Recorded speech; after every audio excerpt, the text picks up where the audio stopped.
Baik, Ibu, saya akan menganalisis kasus 4 modul 3, di mana suatu hari di perpustakaan Rara menemukan suatu dompet di bawah meja.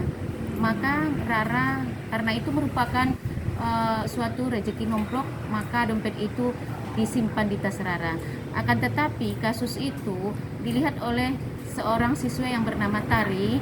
Kemudian itu adalah merupakan dompet si Nina, karena sudah diumumkan oleh Ibu Sri adanya dompet yang hilang di perpustakaan. Dalam hal ini maka Tari merasakan dua keputusan yang harus diselesaikan. Yang pertama adalah kejujuran, karena dompet itu adalah merupakan kawannya Nina, dan di sisi lain adalah Tari merupakan kawan dekatnya, yang mana adalah merupakan kasus dilema baginya. Kalau dia menyebutkan bahwasanya itu diambil si Tari, itu adalah merupakan kasus dilema yang mungkin tidak bisa disampaikan, karena untuk suatu hari ke depan tidak akan berkawan lagi dengan Rara. Ya.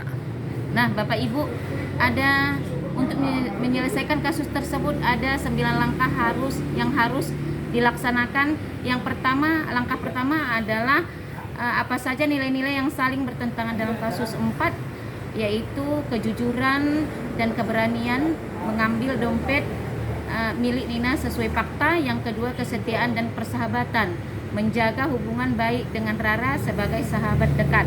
Kemudian langkah yang kedua, siapa saja yang terlibat dalam situasi pada kasus tersebut. Yang pertama Rara, siswa yang mengambil dompet. Yang kedua Nina, pemilik dompet. Yang ketiga adalah Tari sebagai saksi. Yang keempat adalah Bu Sri sebagai guru di perpustakaan. Dan yang kelima adalah warga sekolah yang lain. Langkah yang ketiga, fakta-fakta apa saja yang relevan dengan situasi pada kasus tersebut.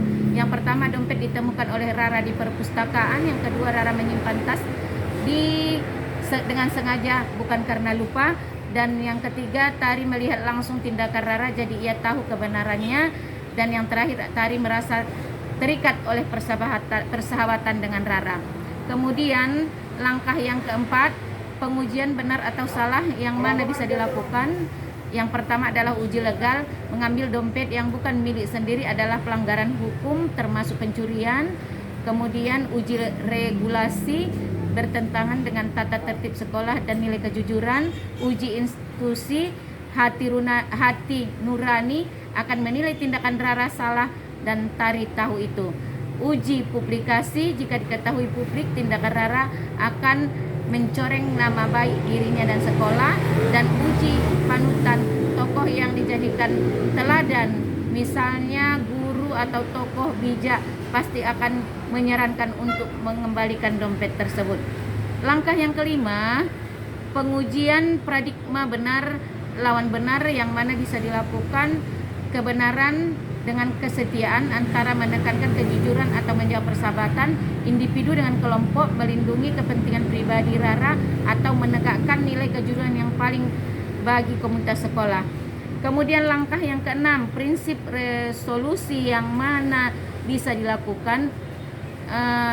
Yang pertama, rule based thinking, berbasis aturan, mengembalikan dompet sesuai dengan aturan dan nilai kejujuran. Kemudian care based thinking, berbasis peduli, menyampaikan dengan cara yang tidak mempermalukan Rara tetapi tetap menegakkan kejujuran. Langkah yang ketujuh, adakah opsi lain yang lebih kreatif, adil dan bijak yang bisa dilakukan?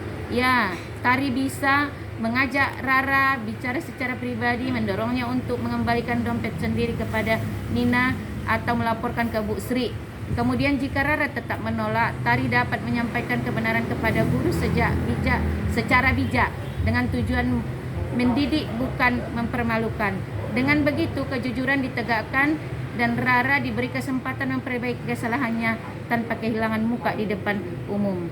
Kemudian langkah yang ke-8, apa keputusan akhir Bapak Ibu ambil sesuai dengan analisis kasus tersebut?